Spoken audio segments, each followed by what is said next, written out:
2025ஆம் ஆண்டுக்குரிய LPL போட்டிகளில் Jaffna Kings அணி விளையாடாது அப்படின்னு சொல்லி அறிவிக்கப்பட்டிருக்கிறது. உங்களுக்கு தெரியுமா? ஜெஃப்னா கிங்ஸ் மட்டும் இல்லை, கொழும்பு ஸ்ட்ரைக்கர்ஸ், இந்த ரெண்டு அணிகளும் ஜெஃப்னா கிங்ஸ் மற்றும் கொழும்பு ஸ்ட்ரைக்கர்ஸ் ஆகிய அணிகள் 2025ஆம் ஆண்டுக்குரிய எல்பிஎல் போட்டிகளில் விளையாடாது அப்படின்னு சொல்லி உத்தியோகபூர்வமாக ஸ்ரீலங்கா கிரிக்கெட் மற்றும் ஐபிஜி குழுமத்தினரால் அறிவிக்கப்பட்டிருக்கிறது. யார் இந்த ஐபிஜி குழுமம் அப்படின்னு சொல்லி பார்த்தா, எல்பிஎல் போட்டிகளிலேயோ உண்மையான உரிமையாளர் ஸ்ரீலங்கா கிரிக்கெட். இந்த எல்பிஎல் போட்டிகள் ஸ்ரீலங்கா கிரிக்கெட்டில் எடுத்து அதை சிறப்பாக ஒழுங்கமைச்சு நடத்தி கொண்டிருக்கிறவங்க தான் ஐபிஜி குழுமம் அப்படின்னு சொல்கிறது. இந்த ஸ்ரீலங்கா கிரிக்கெட் ஐபிஜி குழுமத்துக்கு நிறைய சுதந்திரத்தை கொடுத்து வச்சிருக்காங்க. அதாவது நீங்கள் தான் இதை எடுத்து நடத்த போகிறீங்க, உங்களுக்கு இந்த மாதிரியான விஷயங்களை செய்கிறதுக்கு நாங்கள் முழுமையான சுதந்திரம் தாரோம் அப்படின்னு சொல்லி நிறைய நிபந்தனைகளோடு அவங்களுக்கும் ஒரு ஒப்பந்தம் செய்யப்பட்டிருக்கிறது.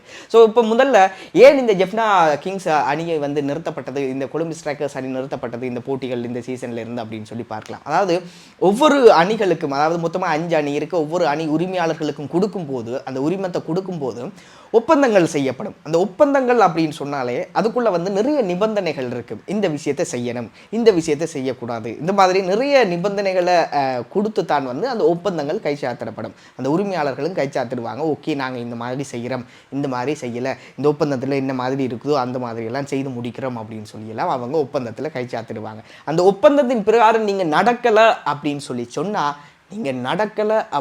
சொன்னால், உங்களுடைய ஒப்பந்தம் ரத்து செய்யப்படும் அப்படின்னு சொல்லியும் அந்த ஒப்பந்தத்தில் குறிப்பிடப்பட்டிருக்கும். எல்லாத்துக்கும் தலையாட்டி போட்டு தான் அவங்க அதில் சைன் பண்ணுவாங்க. அந்த ஒப்பந்தத்தின் பிரகாரம், அந்த நிபந்தனைகளின் பிரகாரம் நீங்கள் நடக்கலாம் அப்படின்னு சொன்னால் உங்களுடைய ஒப்பந்தம், அதாவது உங்களுக்கான உரிமம் நீக்கப்படும். இதுதான் இங்கே நடந்த ஒரு விடயம். அதாவது ஒப்பந்தத்தில் குறிப்பிடப்பட்ட நிறைய விஷயங்களில் இந்த 2 அணிகளுமே ஒழுங்காக நடக்காததன் காரணமாகத்தான் இந்த 2 அணிகளுக்குமாக உரிமம் ரத்து செய்யப்பட்டு இந்த சீசனில் இருந்து நிப்பாட்டப்பட்டிருக்கிறது அப்படின்னு சொல்லப்பட்டிருக்கிறது.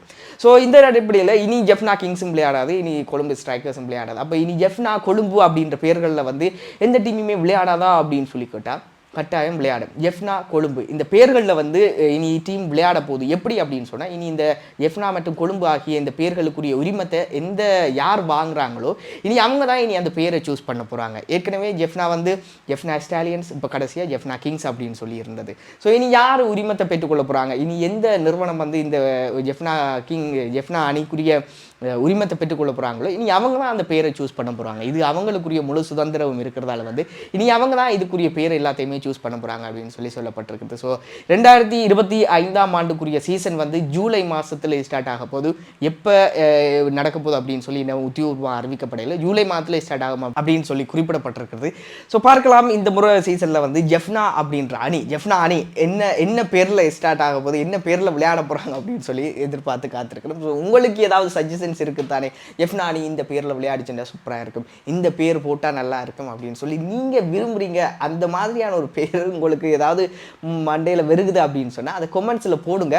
பார்க்கலாம் எந்த அணி யார் போடுற பேர் நல்லா இருக்குது அப்படின்னு சொல்லி பார்க்கலாம்.